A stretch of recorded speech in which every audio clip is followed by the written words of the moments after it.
This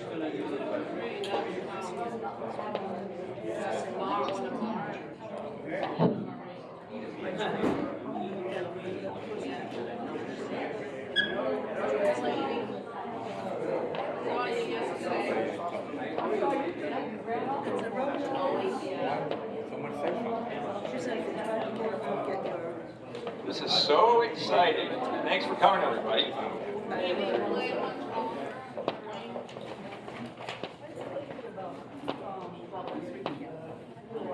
So what I'd like to do, we've got some guest speakers that have traveled to come and explain and answer questions regarding the rail trail project that we'd like to get rolling. So I'm going to let them each speak, and then we're going to open the floor to questions and comments after that. So I'll ask everybody to hold on until we kind of run through that.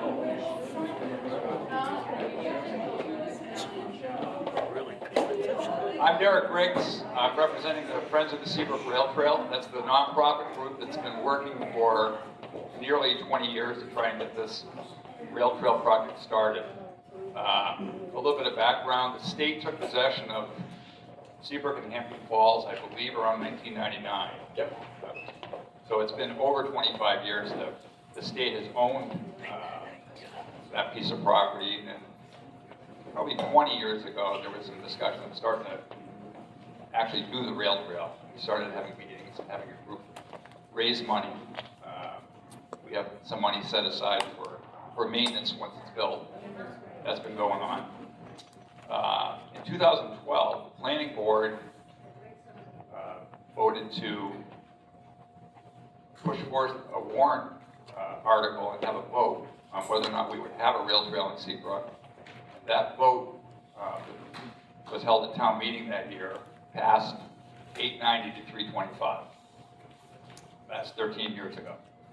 So what we'd like to see, if possible, we're hoping we can answer some questions and listen to concerns, and maybe we'll have a chance to actually get that management agreement signed finally. That's what we have to do to move forward to get the rail built. Without further ado, I'll let Scott Bogle from Rockingham County Planning Commission fill in some blanks for everybody. Cool. Actually, can everybody hear me if I use kind of an outside voice and not be tied to the mic?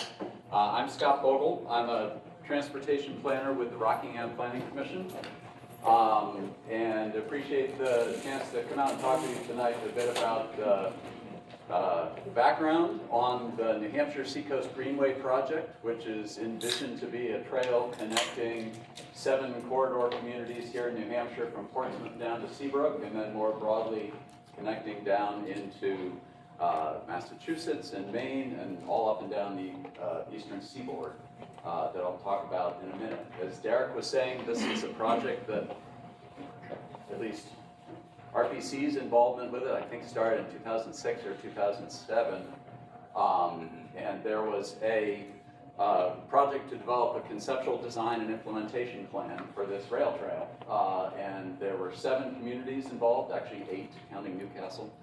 Seabrook was part of this planning effort from the beginning. It also involved 3 different state agencies, neighboring trails groups from northern Massachusetts and southern Maine, 3 state agencies, and eventually we had involvement from the National Park Service, and I'll talk a little bit about that. But out of curiosity, how many in the room have been down on the section of rail trail in Salisbury? Cool. How about on the section of rail trail up in Portsmouth, between Portsmouth and Northampton? All right, great. So I mentioned this is part of the East Coast Greenway, or it's envisioned to be part of the East Coast Greenway, and the East Coast Greenway is envisioned to be a non-motorized multi-use path extending almost 3,000 miles from Calais, Maine, all the way down to Key West, that would connect major cities and small towns and natural areas all up and down the eastern seaboard. Don't know if I'm in the way of your ability to see the slide, but you have a photo here of the Down East Sunrise Trail. That's the northernmost section of the trail up in Maine. Then the Florida Keys Overseas Heritage Trail that runs between the southern tip of Florida and out to the Florida Keys. So, New Hampshire Seacoast Greenway is planned and programmed for construction really in 4 phases. The first of those phases between Portsmouth and Northampton was 8 miles, was constructed in 2023 and 2024 and opened last fall.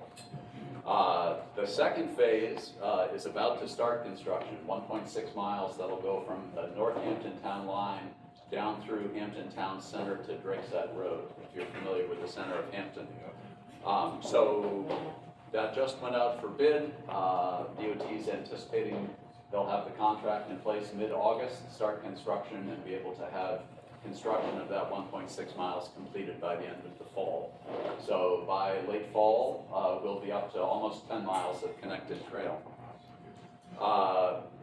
There are 2 other sections of trail that are programmed with federal money attached to them in the state's 10-year transportation plan.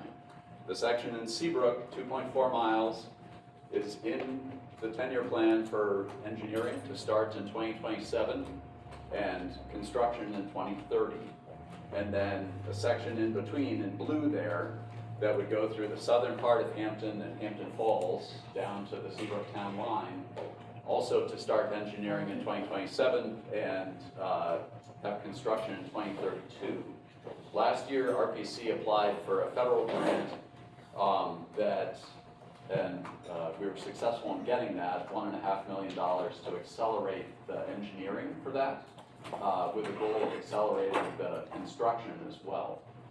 We're in the process, we're still trying to figure out whether we're going to be able to access those funds, given some changes at the Federal Highway Administration in DC.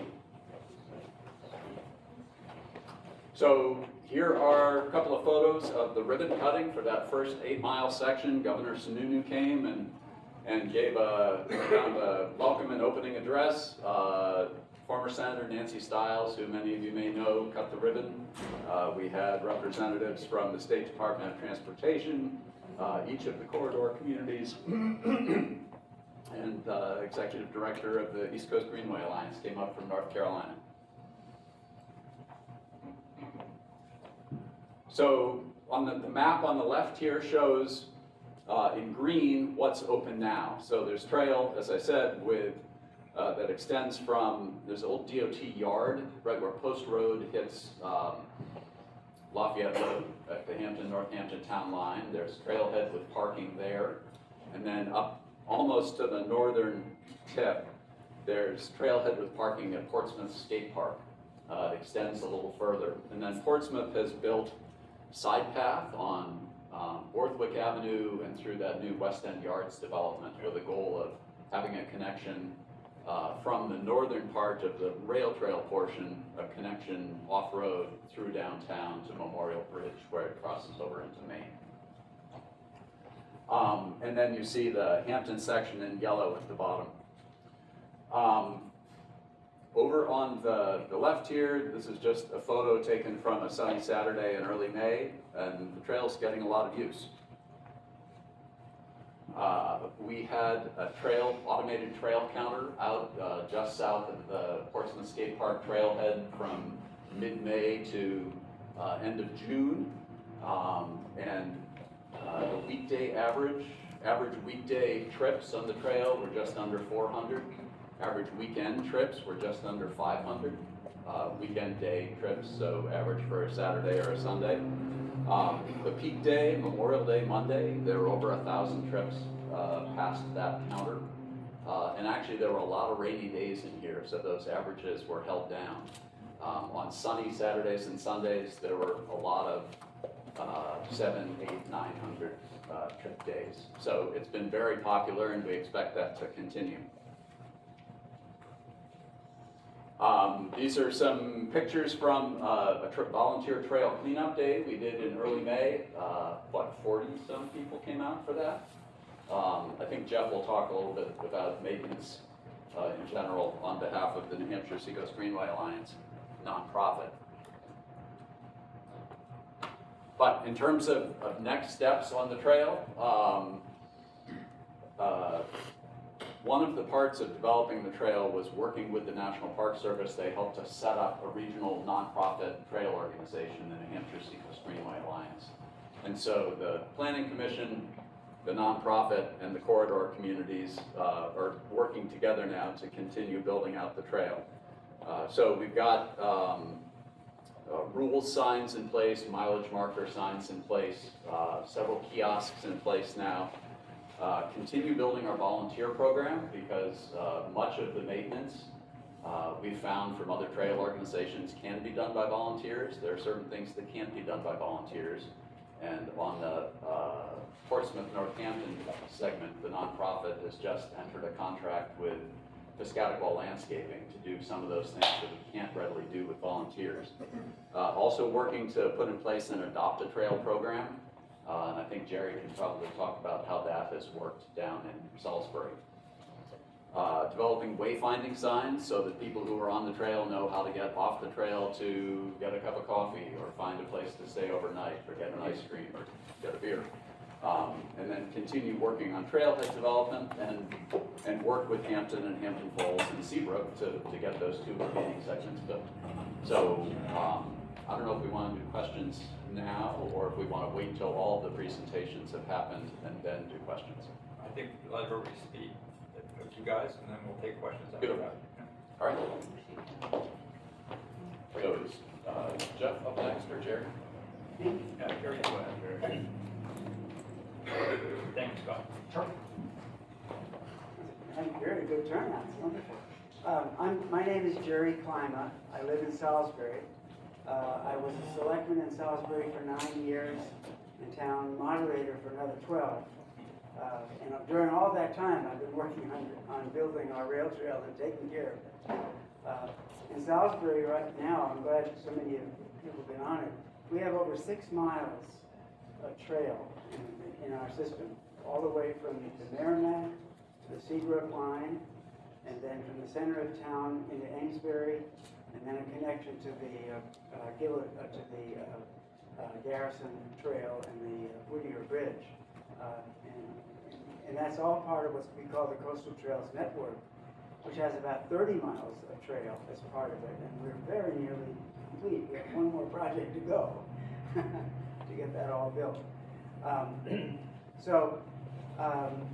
In Salisbury, I think it was Salisbury and Seabrook are, very similar in a lot of ways. Seacoast communities, a lot of people who, work with their hands, a lot of other kinds of people. It's a good mix of lots of different kinds of people.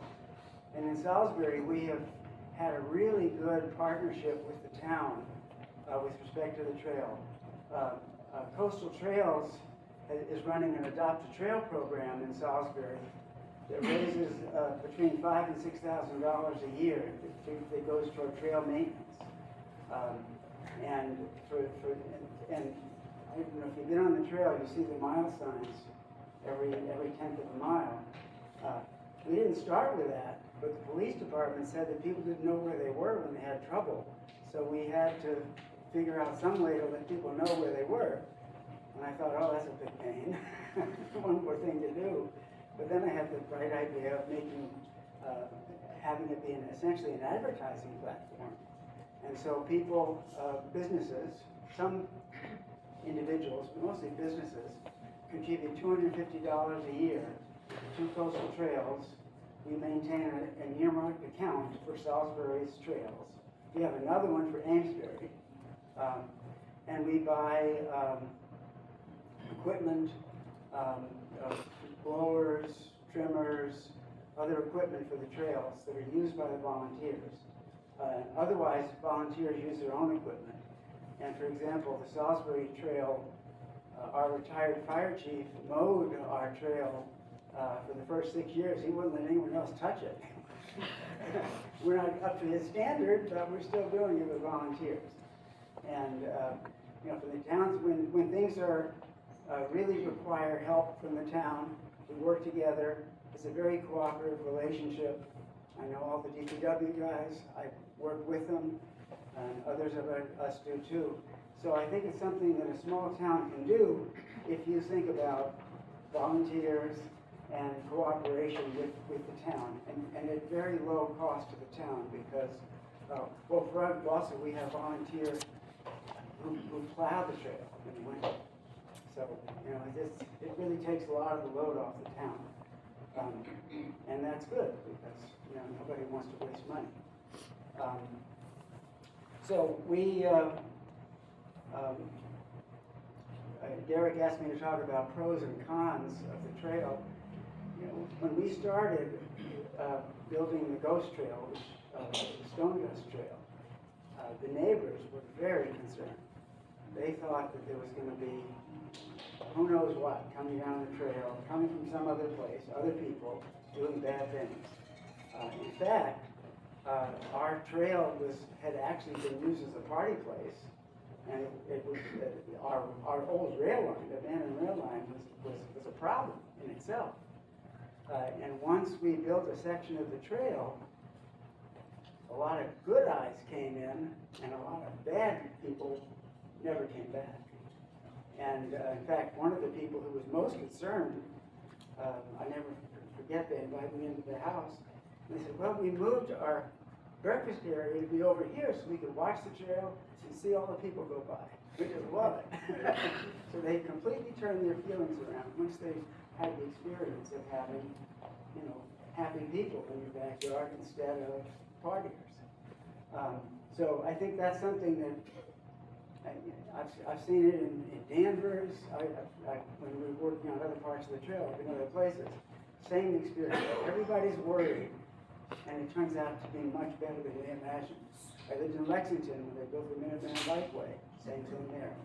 So if you have people with anxiety, just talk to neighbors where people really have a trail, and you will know that it's going to be an asset, not a liability. I mean, it's used by everyone. I should know it's used by everybody. I mean, it's amazing how many walkers. A lot of people are using these for rehab. I mean, it's hard to realize that. Diabetes or heart problems. You know, it's a safe place to go and a very peaceful place that is really good for people's health. The only cons that I can think of, we have a lot of dog walkers who. Oh yeah. Pick up the food. Yeah. Pick it up. Who do their duty and put it in a bag, but they leave the bag behind. Not good. That's a very bad thing.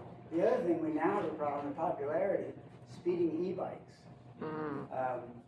So we did in a town meeting this past year, we put in a speed limit. We have signs posted that says 10 miles an hour when approaching pedestrians. Don't care how fast you go when you're on your own, but if you're reading, you know, if you're, that's a problem, you know, it's endemic, you know. And I think all the trails have that problem. We have it here too. But when I think of Seabrook, you have an amazing setup with the railroad going behind all of and alongside all of the commercial stuff and the residential area on the other side of it. What a great opportunity to just safely go up and down the whole town and do errands, go to other facilities. It really, you will really enjoy it once you have it. So, good luck, and I'll be glad to help you in any way I can, because we want to connect to you too. I'll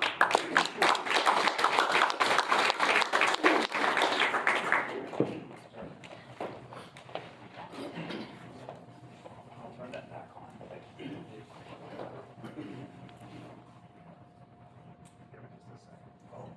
Bluetooth mode.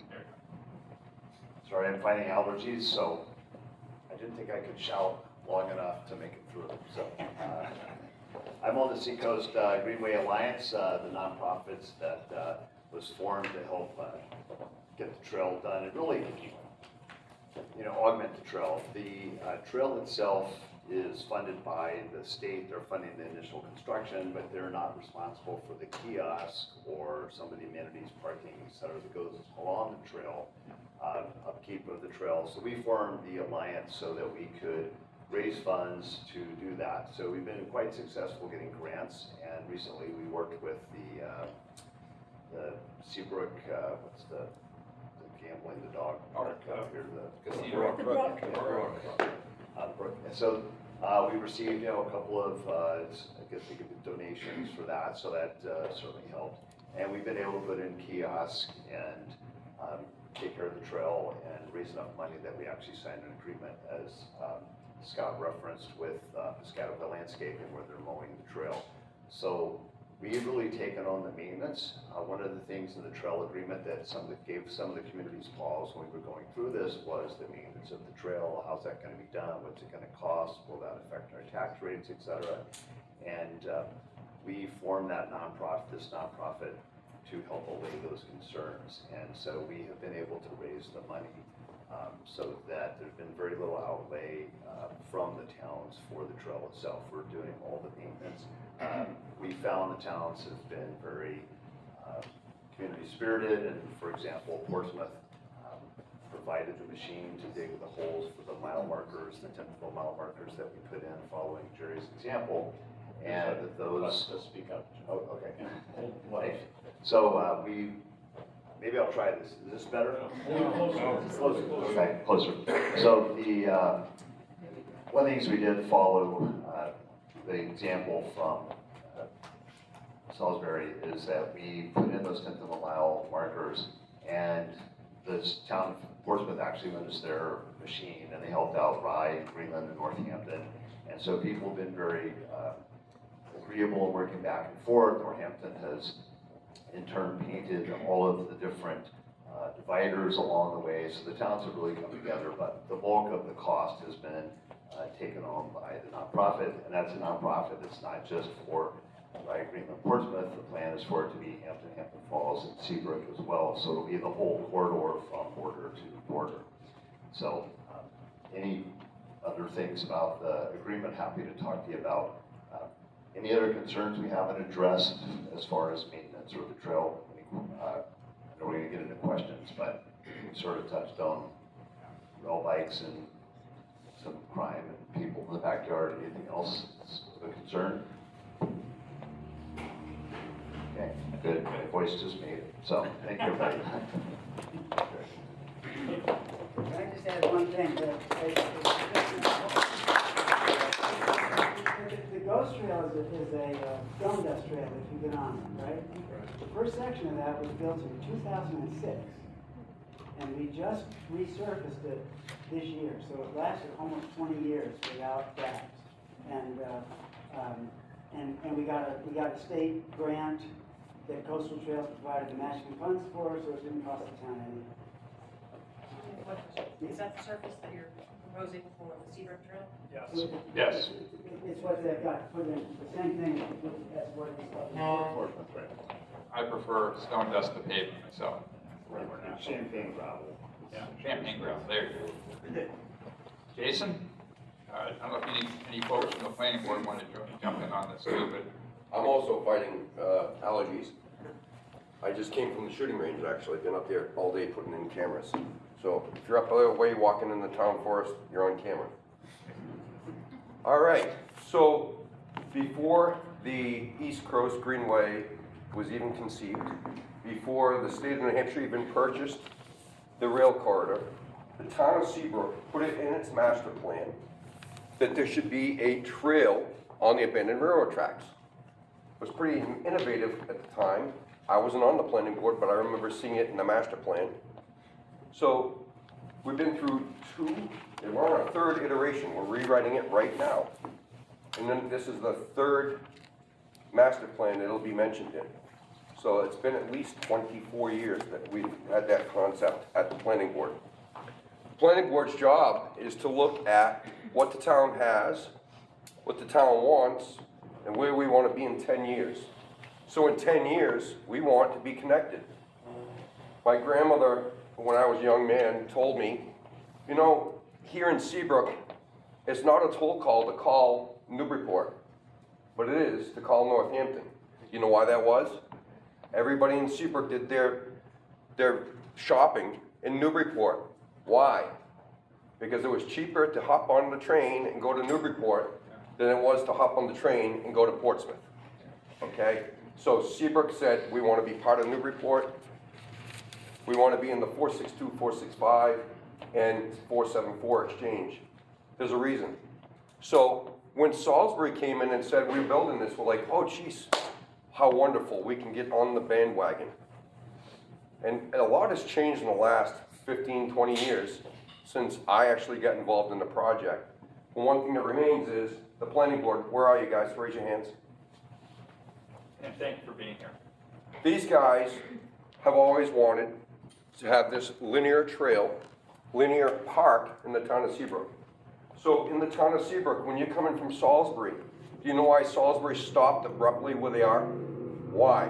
Because they hit, almost at the border, wetland. Why? Because the New Hampshire DOT owns the corridor, and they have not maintained the drainage in their corridor since 1950 what? So, if you live on Pickens Ave or Janvrin Drive, you're familiar with all that drainage issue you have? Yeah, it's because the state of New Hampshire has neglected their right of way. So, come north. There used to be a big old piece of metal as you were going down Walton Road. Where is it? Gone. Why? Yet a young man fell off of that on an ATV. And he got hurt, broke his leg. And a few phone calls were made and they came and ripped it out the next week. Okay? What was the plan? The plan was to raise that up. So what did we do? We got a hold of DOT and they said, you know, in Drake's Side Road, we had a railroad crossing a little bit longer than the Seabrook crossing. We're going to hold on to that for you guys. And what's going to happen is, it's going to raise up, and that bridge that was in Hampton is going to be now in Seabrook. Why? Because if you go down Walton Road now, you're driving along, you can see on the other side of that abutment. You couldn't before. That's why it was so dangerous. It's still dangerous now. We just had a death there last year. And what was the death caused by? Somebody on an ATV, illegally on state property, the railroad track, and they came off the railroad track, scared somebody that was on a moped, and drove that moped into the abutment, and he lost his life. Right? If the rail trail is to be used, does anybody know why it's non-motorized? I'll explain it. When the state of New Hampshire purchased the property, they purchased it with federal funds. Federal funds, and the little string that came with that federal fund was, there will be no motorized traffic on that corridor ever. So, the state of New Hampshire has to abide by that. So it will never have motorized traffic. It's not our rule, it's not the state's rule, it's a federal rule. And we asked the state, how can we make it so ATVs and what's those skidoo things can go on it? Okay, you have to reimburse the federal government for the money they gave you. It's not happening, folks. There's a lot of money. We come north from there, and what do we have? We have a crossing between Ocean State job lots and the library. Do you know when Ocean State job lots and Tractor Supply were before the planning board, you know what we required them to do? They must convey an easement to go over, through, and buy their property across the railroad tracks to the town library. Why? We expect that to be a trailhead parking. They did say that you can't park in Ocean State job lot, parking lot, or Tractor Supply, but you can park at the town library and use that as a way. And incidentally, the only reason that roadway is still open is because they gave that right of way. That easement. Go north of there, you got the crossing at Railroad Avenue. Remember there used to be a bridge? I do. I remember hearing cars going over it because it was a wooden bridge, wooden deck. That's gone now. So you're gonna have a pedestrian walkway there. You get north of there, get down towards the end of Dow's Lane. What's in the way? Power. The Seabrook Nuclear Power Plant. So, back when we realized that's probably not gonna work, we went to certain businesses like Hannah Foods. Hannah Foods, hey, can we go over your property, down your driveway? Absolutely. Let us know when you want. Hey, DDR, we know you went to the Supreme Court and lost, but we still want to put the requirement that we can go over, through, and by your property with pedestrian traffic It's part of the East Coast Greenway. Sure, no problem. It's written right in there. We have an easement. DDR is who? DDR is the one that owns the Walmart parking lot. That's the old Dow's Lane road bed. Hit the Rocks Road. What's at the end of Rocks Road right now? An access road. From where? From the transfer station to their access road. And what's on the other side of that access road? The railroad tracks.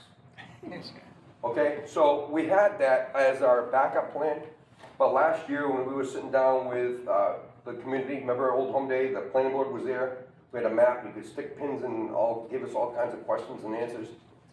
While we were there, a gentleman from Nextera walked up and said, here's my card, I'm from Nextera, I'm the Vice President of Operations for Seabrook Station. And we said, you know, we're trying to get this rail trail through, and getting around you might be an issue. You know what he said to me? You can come through the new plant property. Two things. They have to put up fencing, and they have to have monitoring TV cameras for the security at the nuclear power plant. But we're allowed to go across that property. Why? Because the state owns the right-of-way. Okay? Get to Hampton Falls, what's in the way? The Marsh. Guess what? Didn't we have UNH engineering school do a plan to get across that marsh? We did.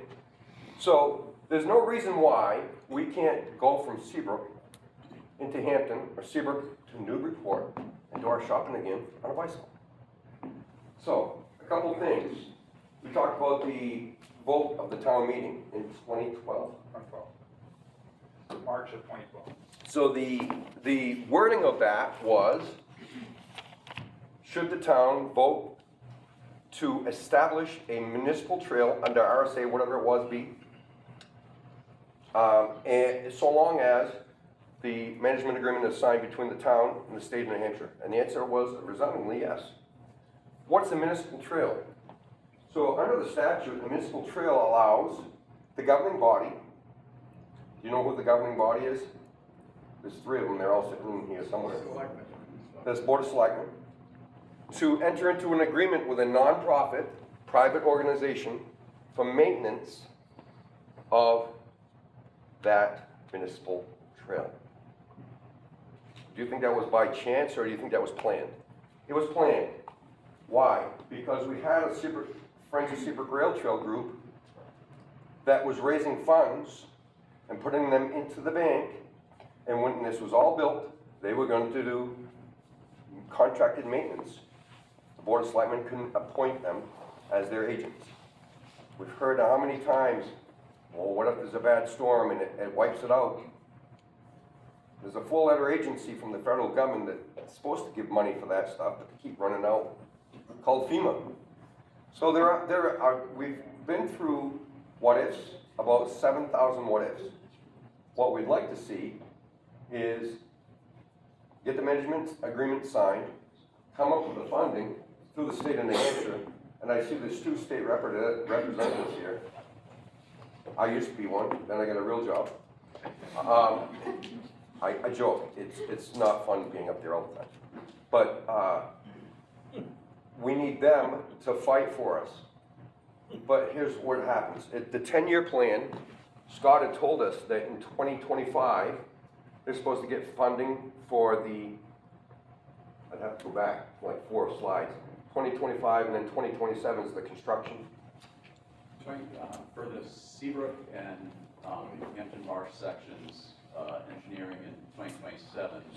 And then construction funding in 2030. Right, so when I was in Concord, myself and Abul, he's here somewhere, we fought for that to stay in the 10-year plan. How does the 10-year plan work? Starts with the towns, goes to the Regional Planning Commission, goes to the Executive Council, from the Executive Council to the Legislature and into the government. That's how it becomes a law. So RPC has kept it going for us, and our state representatives have kept it going for us. We're still on the 10-year plan. So when we started marking up our capital improvements plan in the town of Seabrook, which is based upon the master plan, the planning board added the rail trail in 2027 and 2030 for construction. we mirror what the state has. We'd like to do it sooner, but we're gonna do what the state, it's their property. So, again, it's their property. It's their property. The management agreement allows us to operate a rail trail, a municipal trail on their property. So it's hard to negotiate with the state, we all know that, right? I hope we do. I think Northampton did really well. Northampton, Rye, all those towns did really well on beating up the state. We haven't had that conversation with the state in over 10 years. I think it's time we open up that door again and start that conversation.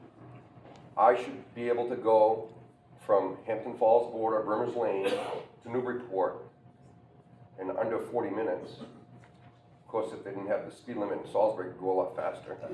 Because my bike does 20 miles an hour. It's a class 2. Thank you very much. I'm going to be here. The planning board members are going to be here. There's food in the back, so we'll take questions. Yes, sir. Do we have full support from the selectmen? I gotta They're say, here. Let them answer that. I would say you need to speak with them. Yes. Anybody else have any questions? Wish to add anything? Is funding, I mean, this sounds like a whole planet, is funding there? Is it something that needs huge effort? What's it? So I'll touch on that from at least my viewpoint, my standpoint, being on the nonprofit Friends of the Seabrook Rail Trail. Management agreement allows us to go out for grant money, for private funding. I'll give a good example. When the power plant came last year and said that they were amenable to talking about passing through the plan, they were building a solar farm up there, and they were getting ready to start construction on that. And they said, we'd like to build the route through the plant while we're doing that all at the same time. Well, I can't get involved in it if I don't have a management agreement. I can say, yeah, that's a great idea, but that's where I believe it.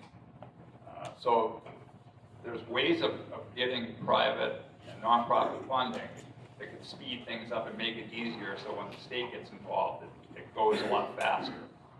And that's what we're looking at. I mean, there are parts of this the state is going to have to take care of. The Walton Road crossing, where the underpass was, that's a state road, and it's a state piece of property that the rail trail would be on. So the state's going to have to deal with that part.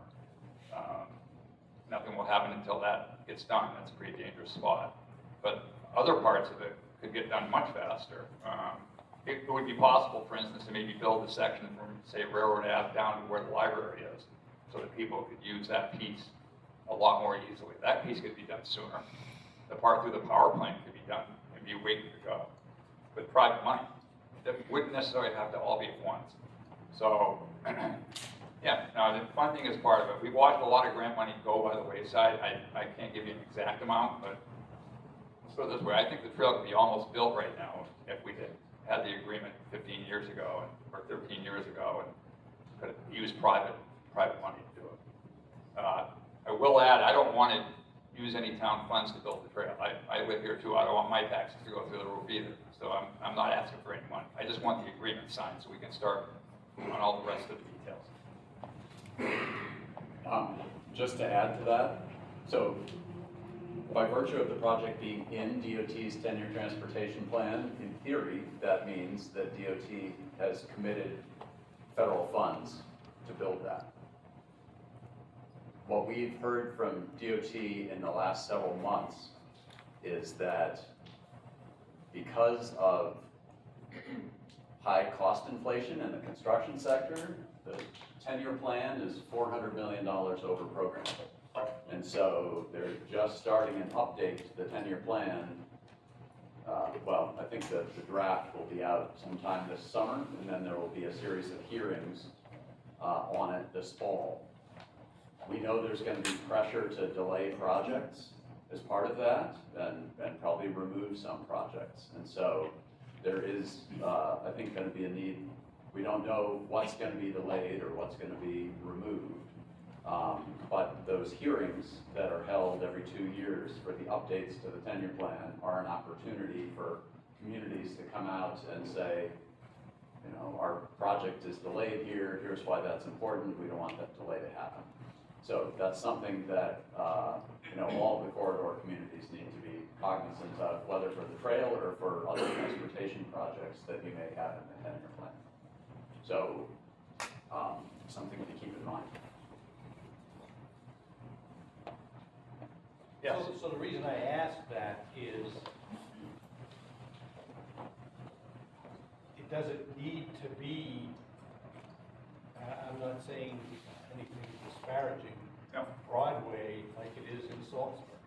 But could it be scaled down to Have the you width been on the of Ghost rail- Trail? Have you been on the Ghost Trail in Salisbury? Yeah, or, you know, the width of the tracks and. So the Ghost Trail in Salisbury is how I envision it looking in Seabrook. Stone dust, it's not gonna be paved, it's gonna be more natural, it's gonna have grass on both sides. Well, I mean even, you know, it's cleared 10 feet on either side of it, leave the trees right up and just pave it, you know, dust it and go. Yeah, you gotta level it and make sure it's all level, yeah. I'm Again, talking about width, with all the cutting the trees, there's a lot of work could be not done. we won't have to do a lot of that because it's gonna be pretty easy for most of it. The Walton Road crossing is gonna be the biggest problem. Can I, Go ahead. right, I'll stand up here, I hope I can project it up, but I was involved with the different negotiations with Rye, Northampton, and Portsmouth, et cetera, when they had the hearings.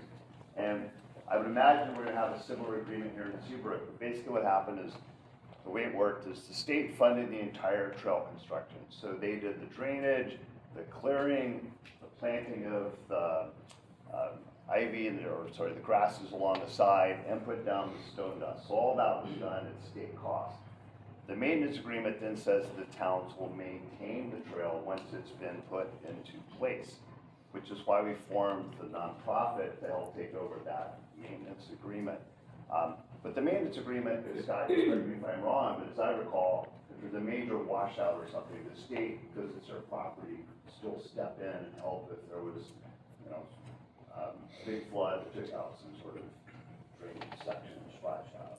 Yeah, the municipal trail agreement says the towns are responsible for routine maintenance, but in the event of, say, a major storm and washout, the state would be on the hook to come back and repair that. So the stuff we've experienced to date has been like a tree fall. I run the Facebook page for the group, and we'll get somebody saying, hey, a tree fell down, you know, just about a half a mile north of Breakfast Hill, and we'll make some calls, and trail volunteers with chainsaws will go out there and cut it up. In some towns, they don't necessarily want a volunteer wielding a chainsaw, so that's why we signed the agreement with Piscataqua. And again, that is completely funded by the New Hampshire Seacoast Greenway Alliance. So we're able to turn some of those tasks over to them. But the money would be there to build the trail, assuming we can keep it in the 10-year plan. It's just, you know, it's the ongoing maintenance is where there would be, that's what the town is responsible for. And then again, that's why we're working hard to make sure that we can continue to do that maintenance with volunteer group. You know, we had, Scott said, 40 people out there this spring cleaning up the leaves and raking and doing some of the work, picking up trash and things like that, which there hasn't been a lot of. So. And I'll tell you that we've been raising money as the Friends of the Seabrook Rail Trail for a number of years. Various fundraisers, 5K races, bike swaps, some involvement with the charitable donations over at the brook. And we believe we have enough trail maintenance money saved aside for probably the next couple of decades. We're not worried about trail maintenance. It's not going to cost the town a lot of money. Yes. Harold Eaton, Board of Selectmen member. I wasn't part of the conversation when everything was in depth in 2012 and the whole backstory. But one concern I do have and a question that I wanted to ask you. Sure. Is the state going to remove the hazardous creosote railroad ties that are currently there? That's a good, so the ties were removed. That was part of what they did on the section from Northampton to Portsmouth. They So took out- Northampton they took out- still had the creosote railroad ties still? There were ties stacked along the side of the trail, and the ties were still in place up until I think Pan Am finally sold the 10 miles from Hampton to Portsmouth, I think, 2019, and they stripped all the rail out of there, so it had value, but they left all the ties. And so They did the same thing in Northampton.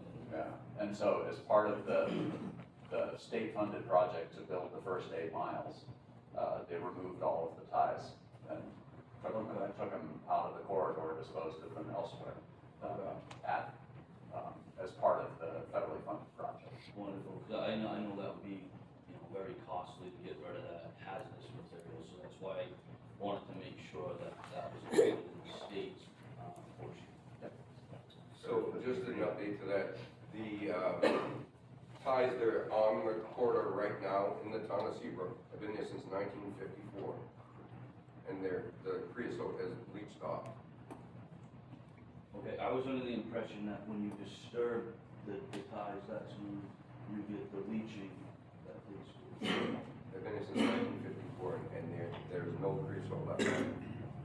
They're already moved.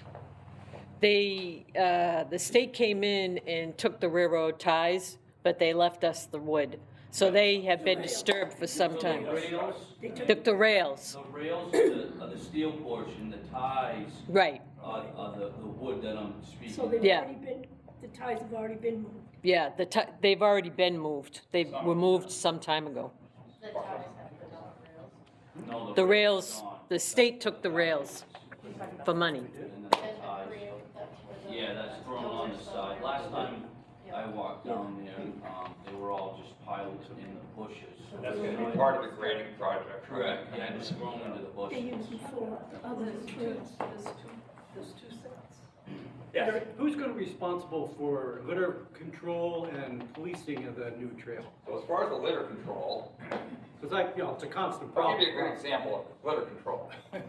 So there is a little piece of rail trail infrastructure already in Seabrook, already built.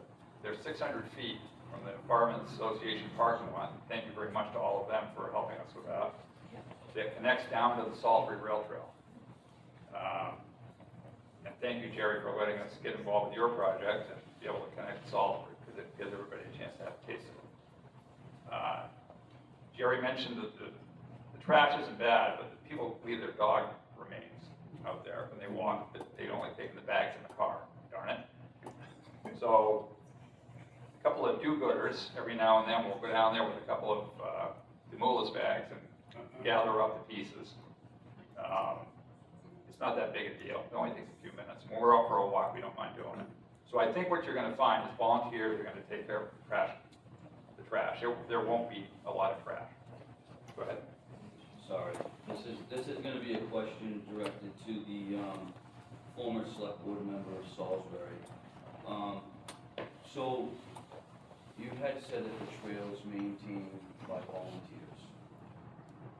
I just wanna make sure that I'm correct with this, because I'm gonna take this information and I need to go to somebody that's a town resident if they ask me and give them the right information.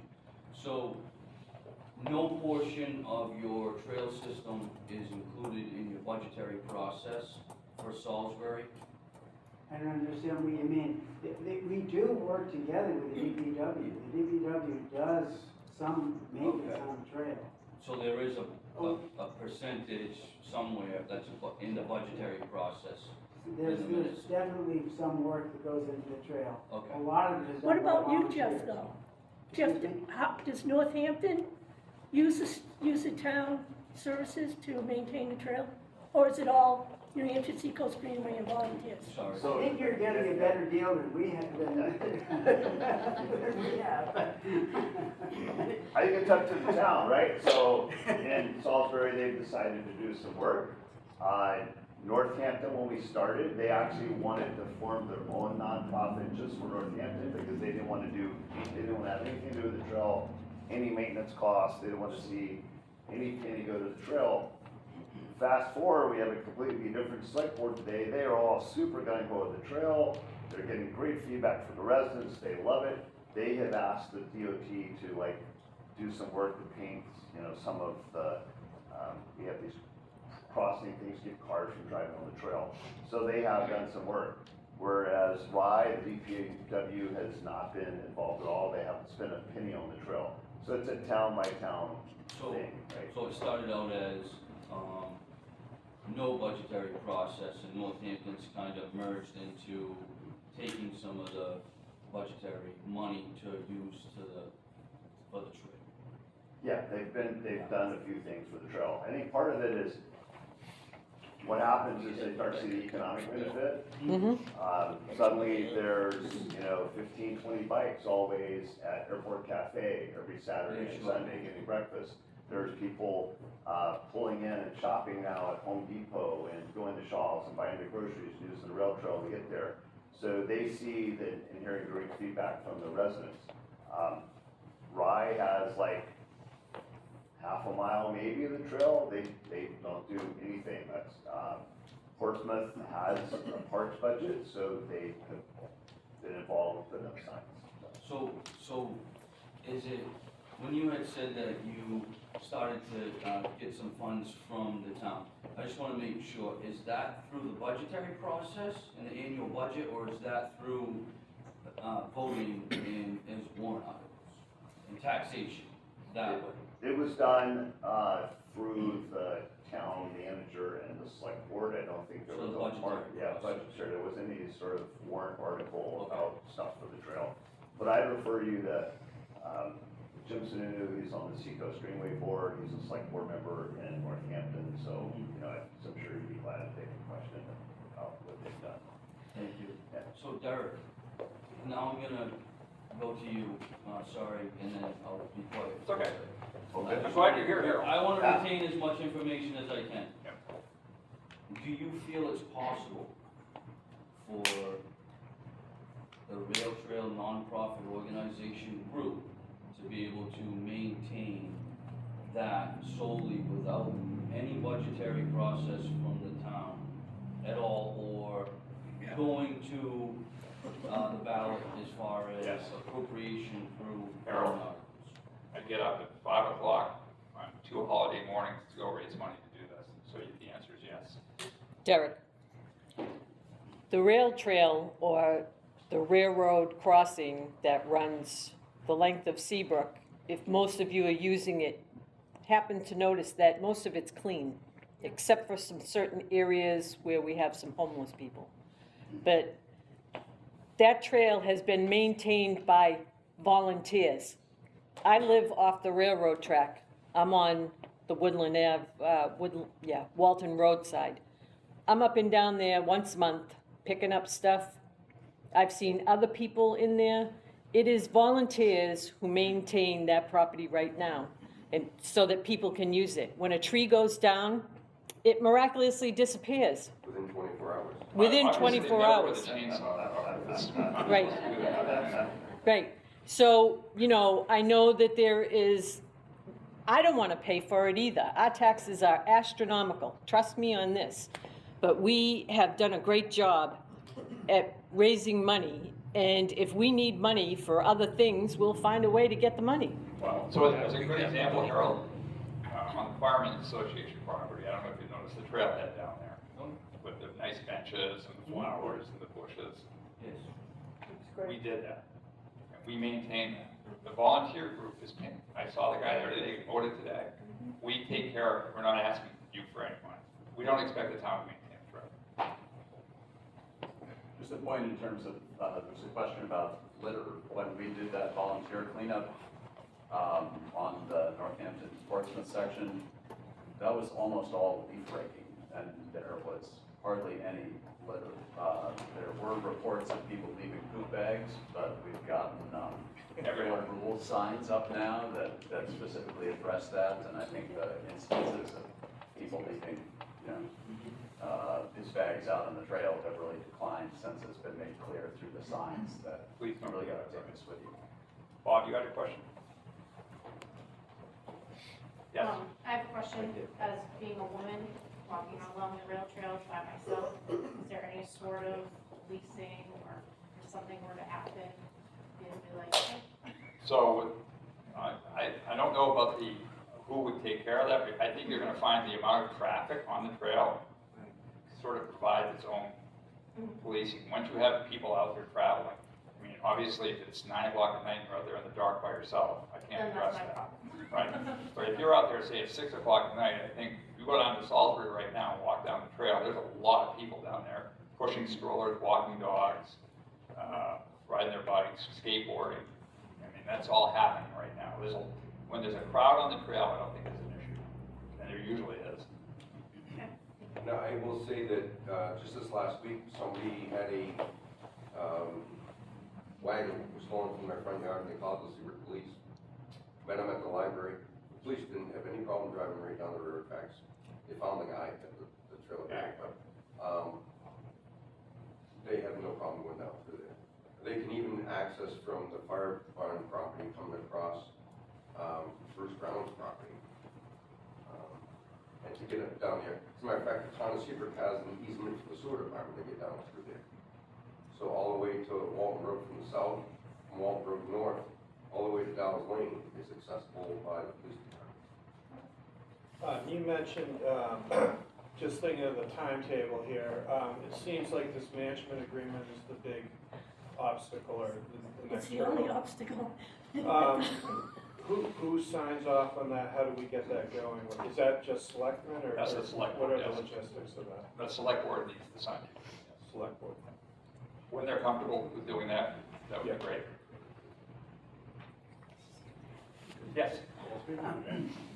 I want to ask a question. I've worked a lot on developing the trails around us, right? And gone through the planning commission in Massachusetts. And I know, from my experience, if they are going to go through a process of sifting things, and throwing people out and delaying things, readiness is a very important part of determining who's going to get the money. So, is it, in your opinion, is signing a management agreement something that is going to help this process? Or if it's not signing, it's going to put them in a position where they may get cut? I think that's a very good point. I mean, to the extent that it's clear to DOT that there's support from Hampton Falls and Seabrook, that removes one possible justification for delay of a project. And they knew that, for instance, Seabrook Rail Trail was active prior to anything north of here. Northampton through Portsmouth was supposed to be phase 4, it's now phase 1, right? Seabrook was supposed to be first. Yeah, we were first originally. Well, I have a comment on that too, and I think like, because it was so long ago and now we have inflation, like, we did have a lot of volunteers back then, I believe like PJ came around from Matrix, he was gonna help out. But the longer you prolong it, people kind of drop off and prices increase on things. Now, I probably should know the answer to this question, but we do have like a new walking trail on Lower Collins. I don't know who like picks the trash up there, or who maintains it. I don't know if the select board know, but, so that came into effect. We have that new walking trail, and then we also got land donated from the Merryman, and there's a new disc golf trail. So like 2 new, operations have gone on, and I believe it's cleaned up by the town, but I'm not sure. Do you guys know? So Friends of Seabrook Community, FOSS, they're the ones that are gonna maintain and clean and do everything down at the end of Lower Collins to the walking trails. And then Could that potentially, could we get them involved with the rail trail? and you get would them have, that that way? would be, you would have to speak to their board to find out if they would be willing to volunteer their services for the rail trail. I couldn't speak for them. That's for you. Derek, I'd like to say something. So when we I'm on for the Seabrook Rail Trail also. When we, 10 years ago, we've been working on this for 15, 20 years. About 15 years ago, when we were really hoping to make this move forward, there was a lot of contractors in town that told us they'd be interested in helping build the trail, just because they wanted to be part of the community. So I really think that we could cut a lot of the cost out of what it's gonna take to build it. Just having local contractors, businesses donate their time That and can still machinery. happen. Teresa, did you have something you wanted to say? Something, Kyle? Did you have your hand up? Oh, I did, Teresa Sorry. Kyle, Seabrook Rail Selectmen. I wanna know how you're going to get through the fire barn property and across 286 to rejoin the. Oh, okay, so part of that, so you mean going, we won't go through the parking lot, we'll actually go underneath Route 286 Underneath it. on the railroad tracks. Easy one. If you go underneath Route 286, that's a bridge over top of the railroad tracks. Cause I know the last time we spoke, someone was trying to get the town to accept responsibility to go over the fire barn. So the last time we were asking for an easement was for the connector that we have that goes from the Salisbury Rail Trail up to the parking lot at the fire station, the old fire station, the old fire barn. So now you're going a different direction? So that connector will still, that was never a waste of time, because that's a wonderful parking spot. It's a great trailhead. It accepts a lot of cars. It's a very busy spot. That connector, which we are currently holding the easement on ourselves, because the town refused to give us an easement, but help us with that, to hold the easement. That is a great trailhead. I mean, it still exists. You still need a way to go from there down to the rail trail and have parking. So that will be still in existence. But the actual travel north will go underneath Route 286, follow the railroad bed. I'm sure that in Salisbury, we're gonna build a bridge, it's wet right there. They're gonna, Massachusetts is gonna consider that wetlands, whether it is or not. So, Yeah, but like Jason said, So I can answer that question just a tad. New Hampshire DES they and created Massachusetts that drainage DEP, and two they different can't animals. make a In the fix. state of New Hampshire, it's not considered wetlands because there's drainage ditches. Drainage ditches to be maintained without a permit. In Massachusetts, not so much. So, as soon as the state of New Hampshire redigs their drainage ditches along Pickens Ave, where old Atlantic Station was, right. and that drains out, it comes out by Walton Road, yes. onto their pond and such, right? As soon as that drains off effectively, all that wetland that's wetland in Massachusetts will no longer be wetland. And we can actually cross it. So the answer is where they have the big turnaround spot in Salisbury, it'll be straight shot right into Seabrook. Right, there's actually a circle right now, you turn on to the south. So instead of coming to the old fire barn, you would just stay right on the. Right down, right past Pickens Ave, yeah. Yeah, we intended that to just be a trailhead, and also Salisbury, Mass DOT was gonna stop the trail at the school Yeah. if we didn't build that connector. This was a wonderful partnership because Mass DOT wanted what they call a logical terminus. And the Massachusetts part of the right of way is on only the west side of the railroad. And we didn't want to have people coming up right to that bridge. That was the only place we had access. So we had some extra land in the railroad right of way that adjoined the Seabrook Fireman's land. And we were able to do an interstate trail, our part to the line and your part to the line, Right. and connect to that, which meant then that we had a logical terminus and we got another mile of trail built over to the north. And when it drains out, we'll do the rest. Selectman Bogle. Thank you. I'm one of the member of the Seabrook Board of Selectmen. Whatever I'm going to say just one member. I'm not talking for the board. So I was involved in this group, the Seabrook Rail Trail, from the day one, and was very few people involved, and I can remember that how much hard work they did in the early days and early years, and time. Helen, Donna, Suzanne's husband, Jason Janvrin, Nula, and a few other people, Scott. So I'm not trying to score anything with this group. It's great that this many people came in for one thing. I'm saying that I've supported the rail trail from the day one, and still I support it. One of the issue I had, I don't want to, say it, but I will say it anyway. When the group came in, and I was in the board, group came in to release the $25,000 for the connector, I didn't agree with them. That was the only thing I opposed. All along, I supported the group, and I had every step of the way, I was there. The other thing I want to say that the Salisbury Trail, the Northampton Trail and other trails, it was long tunnel and there was no light on the tunnel. Now the Salisbury Tunnel, they finished it, time changed, and don't forget the where is location in our trail. It's the middle of the town. It's going to be there. We like it or not, we build it or not, it's going to be there. We have to decide how we want that place. Do we want to have a beautiful place, or do we want to see a junk place? Like it's going to be junk. And I said it many times, even in the selectmen's meeting, that the organizer who is pushing this, they don't have any benefit. They're going to go away.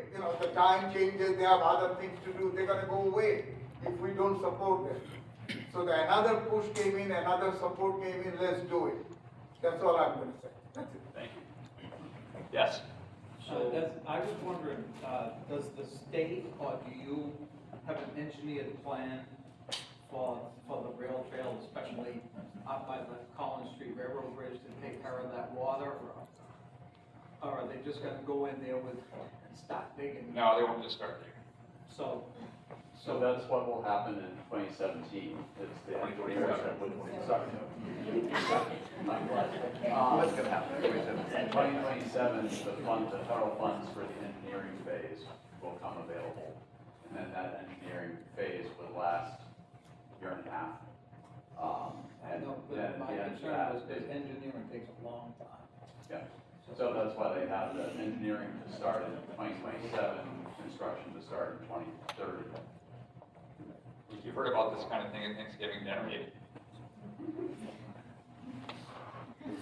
So I wanted to say one more thing. So when we first started this, we always looked at it as it was going to be a linear path through the town of Seabrook. So kids could ride their bikes and be safe and not have to ride on the streets. So we always thought of it as being a park, not so much a thoroughway or a rail trail that's going to go from Newburyport to Portsmouth. We thought about it as being a town park. And just like the police and the DPW might need to take care of the ball fields or the disc golf field or any other parks in town, it's going to be something that everybody in town's going to use. It's not going to be something that 10 people are going to use. So, it wouldn't justify using the police or the DPW or volunteers or having the town involved. It's going to be a park. So that was our vision. Just one more thing, that the planning board heard 10 years ago that there was an interest in having a skate park in town. At the time, Hampton had opened a skate park, Salisbury had opened a skate park, and the kids here in Seabrook were looking for a skate park. I was saying, where can we fit this in? Where can we fit this in? And they said, well, the library. The library is controlled by the library trustees, and they said, absolutely not. And they looked at Harborside Park, and they said, absolutely not. And we said, how about up at the town forest? Absolutely not. But did you know, behind Home Depot, what's behind Home Depot? A couple of retention ponds, and a big old piece of property that is owned by town of Seabrook. If you look on Google Maps right now, it says town park. Not even joking. It is a town piece of property. So we found a town piece of property in Lower Collins Street. We made it into a park. We were donated a piece of property up off of Weir Road. We made it a park. We got this property out behind Home Depot. It's been sitting fallow all these years. And the only thing that you see out there is snapping turtles nesting, okay? Or homeless people camping. We could put a skate park there, and how would it be tied in? You come right down the railroad bed, or you can come in from Home Depot, or you can come in from Ollie Carter's Road, or you can come in from the library and shoot down, or you can come from the Seabrook Fire Barn and come up and go skating. Listen, this is supposed to be a multi-use park. It's not just for people walking, not bicycles. We're talking about horseback. We're talking about people pushing little baby buggies and all that sort of thing. This is supposed to be for us to enjoy. I don't want to go to Seabrook Beach and go to the Riverside Park. Why? Because there's no overhead cover. It's hot. The sun's beating down. I'm light complected. I used to have red hair. I got sunburn easy. I'd rather go down the rail trail, or I can go to the town forest, which I did today. So we're just asking to make that a park. Does that mean the Parks Department has to maintain it? No. Volunteers. Anybody else? Yes. Yeah, can we hear from the other two selectmen on their support for this project? One's asked a lot of questions tonight, which I'm I think asking is good. questions, I'm gathering all this information. and Yeah, Teresa had a question. So, She asked, She has another question. Go ahead. I have another question. And thank the Rail Trail people for doing all of their work that they've been doing. However, I noticed in the management agreement, the state has certain requirements. They have retainage of that. So we could do all of this work, put in all of this money, and don't tell me it's not gonna cost the town money. It is. Put it all in, and on, say, day 1, day 5, the state can come in and say, okay, get off our rail trail, we're gonna use it again. So this is not a guaranteed thing. No matter how much work we're doing, how much money that would go into it from the town and from the volunteers, the state could come in at any minute. Am I right or wrong? Do you really believe that's gonna happen, Teresa? Pardon Do me? you really believe that's gonna happen? Can I? Say that about me. Yeah, let Scott speak. You're absolutely right, that there's a clause in the trail agreement that says should rail service become viable again, the state has the ability to say, we're gonna bring that back. I've talked on multiple occasions and just double checked this with, the regional person for the Rails to Trails Conservancy, that's a national group that works with local rail trail groups. He said in the 50 years or so in which,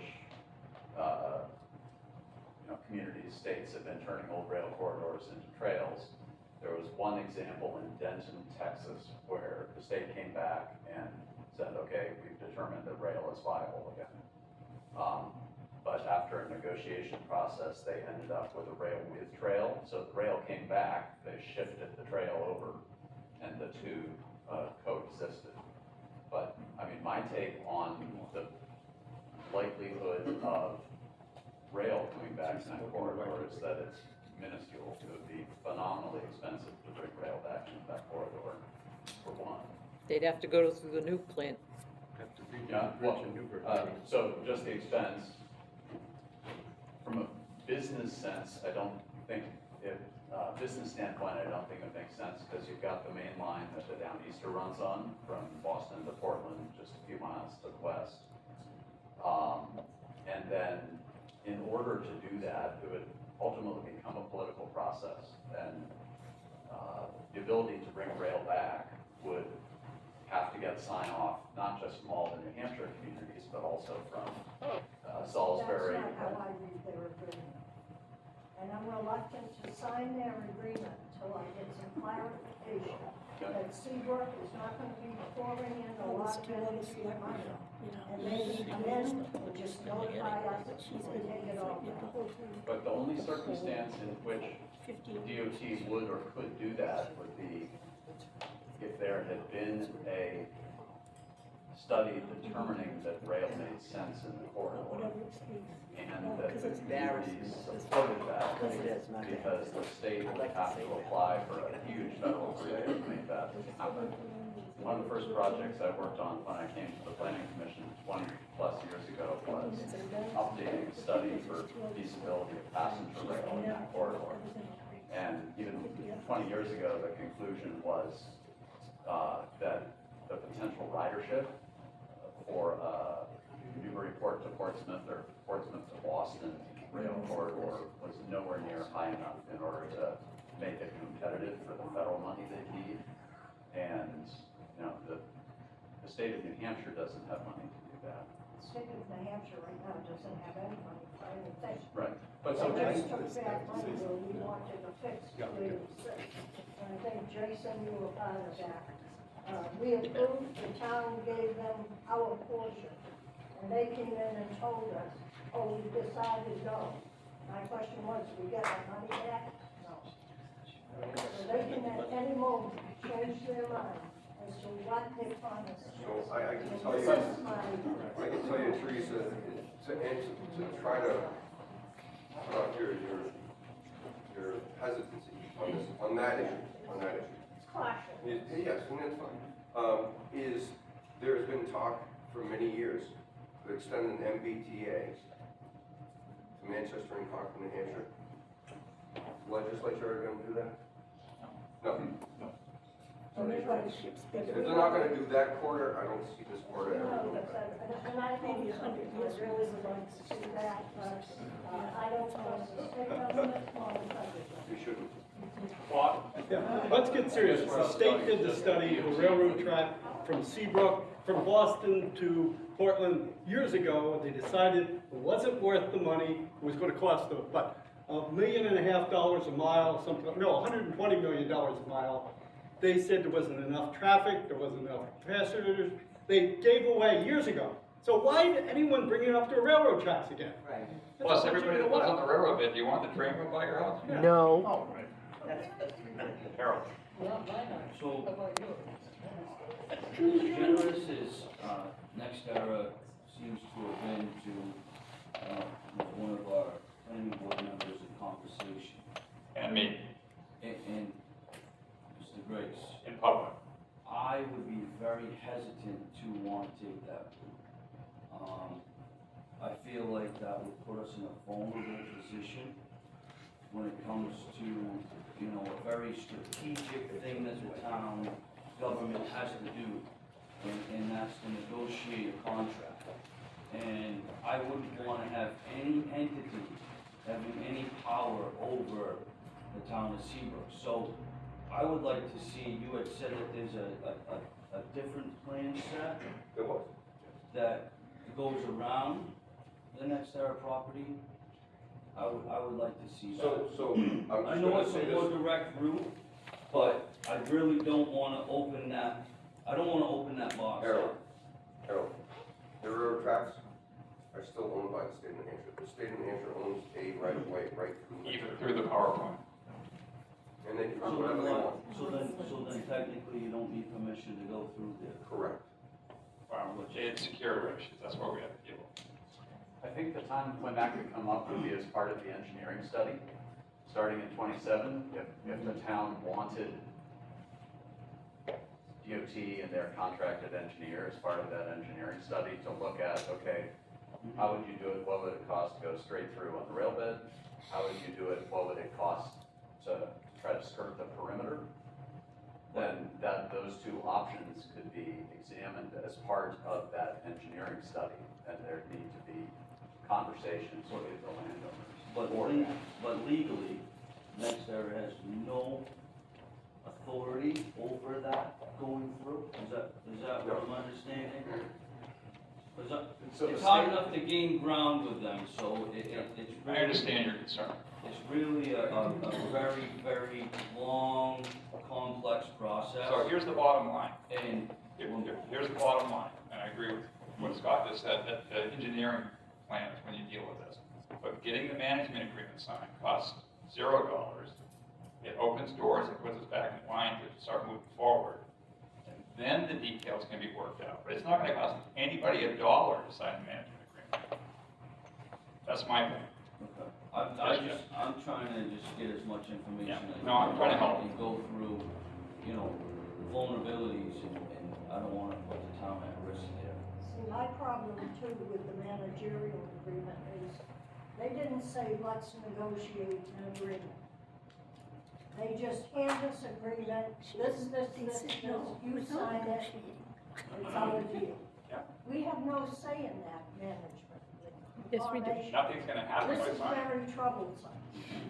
To me it is, I don't know about anybody else that would have to sign it. I will address that real quick. There was some negotiation with the agreements with the other towns. Now with the board of selectmen, there wasn't. In Northampton and Rye and Portsmouth, and I think we can probably get you a copy of those agreements. Scott, you correct me if I'm wrong, but I know Rye, I was there and they said, we'll sign this if this, and they put in, I don't remember for now. We're talking about the terms of the agreement. Exactly. He is too. They modify the terms of the Nobody has agreement. come to. So you redline the agreement, is that what you're saying? So the town of Rye was there that night, they redlined part of the Okay. agreement, they sent it in, and as far as I know, the state Okay. signed it, but I could confirm. But I think there was some negotiation on the part of the There town. was, okay, good. If not, you know, I do think what you have here is the opportunity, you know, there were talk about getting contractors in town to build it. You don't need that. The state's coming and saying, hey, in 2027, we're gonna do the engineering. We're gonna build it in 2030 and 2032. That's not gonna cost you anything. The state's gonna pick up the bill for the construction. Then you have here locally, friends, the Seabrook Rail Trail group to do the maintenance. And then you have our group, Seacoast Greenway Alliance, that is all the way from Portsmouth, that is a member of every single town, all the way to Seabrook. And we are doing the maintenance and raising money for that. If I could give you my card, could you email me a copy of that agreement? I'll be happy to work with Scott to get that. He's actually the guy that I'll give you, work. I'll give you my card and I'll give you my card. Yeah, and so I'll- and because we're here, am I wrong on that, Scott? Am I wrong on that? I feel like there was some negotiation. There was at least 6 months of back and forth between the Perfect. towns and So- DOT on that. And Great. I need to look back, but I think that town staff from Seabrook and Hampton Falls may have even participated in one of the early meetings of that. I'm not The early certain. meetings, yes, and then they won. But, so there were, I remember a meeting in Portsmouth City Hall where all of the town administrators were there and the commissioner of DOT came, listened, and there was a series of adjustments that happened after that. So to answer your question about getting away from the railroad tracks going through next era, a lot of people don't realize this, but between Dow's Lane, where it ends by the fire chief's house, and Rocks Road, where Marshall Way is, did you know that there's a Class 6 road there called I did. Dow's Lane? So the town of Seabrook still has the feed to that. I did. Okay, there's Dow's Lane, Class 6 road, and the rail trail can follow that Class 6 road, which comes out on Rocks Road. Okay. So, I think you're gonna get a great deal for 1.8 miles. The state's gonna build this linear park for you. And then you've got 2 volunteer groups in place to help manage it. None of it's gonna happen without getting the agreement signed, and if it's not signed, you can get funded for another, who knows how long. Anyway, Well, I'm here to get as much information Right. as I can. appreciate that. So this is my question, and I have a request. The question is, after the trail is done, you know, we have completed the trail, is there any private organization or private business can take over and maintain it? You know, if they donate their time and money and everything? Yeah, that's- Is there any restriction on that? Yeah, so that's our Seacoast Greenway Alliance. That's our nonprofit. I'm not talking about that, I'm talking about just a Seabrook business wants to donate their money just to maintain that trail. Oh, gotcha. So, Sure. yeah, I mean, there's the Is there any local, restriction for that? there's a local group, that's your nonprofit. And then, 501c3. and then our plan is to do just like Jerry's done down south and have those mileposts. We've already installed them on the trail north in Rye, Greenland, Northampton, et cetera. And we're working through with DOT right now the mechanism so that we can also accept donations for each of those mileposts. And we've already taken donations from the Fuller Foundation to build kiosks. We just had a scout group put in a kiosk. They finished one this last weekend. So, you know, you'll find local businesses that will want to help out. I just want to have one more thing, that is, so many people came in, you know, it's a great thing that all these people are interested. Can you tell us the timeline? That what is gonna happen from here on? Just say for next 10 years. Scott, you want to take a look, or Nothing. Derek? We're gonna badger you for the next 2 years to sign Next this. 10 years, just say that, you know, beginning, starting now, you know, what is gonna happen, how we want to see it happen. We need an agreement, we would like an agreement signed as quickly as we can so that things are, the deck is cleared so we can move forward. That's number one. And then in 2027, the state will do an engineering plan. so that we know what it's gonna cost, and they can start getting their pieces in place to build the trail in 2030. There'll be a lot of meetings, I'm sure, and there'll be decisions to be made about where the trail gets routed vis-a-vis the power plant. There'll be all kinds of different things like that. In the meantime, we're gonna continue to raise money for the nonprofit to maintain the trail after it's built. And I think in between, over the next several months, there's a need for making clear to elected officials, whether on the executive council or in the legislature, that there is strong interest in the town in seeing this project done and seeing the section to the north through Hampton Marsh done, so that those don't get delayed, potentially as part of DOT wrestling with how to handle trying to bring in the tenure plan. So me and Jason, when we started as a legislator, we made sure that it's on the 10-year plan. And, we did whatever is necessary, that's like still in the 10-year plan. So the interesting thing is, when it first appeared on the 10-year plan, it was scheduled to be engineering in 2019 and built in 2021. Don't remind. No answer. I lived here my whole life, and the town didn't have parks when we started, and then they built parks. Why is there so much, animosity about taking care of it, 1 mile strip in Seabrook, when we already made Hampton Road, all the other parks, the beaches, it's only a strip of land.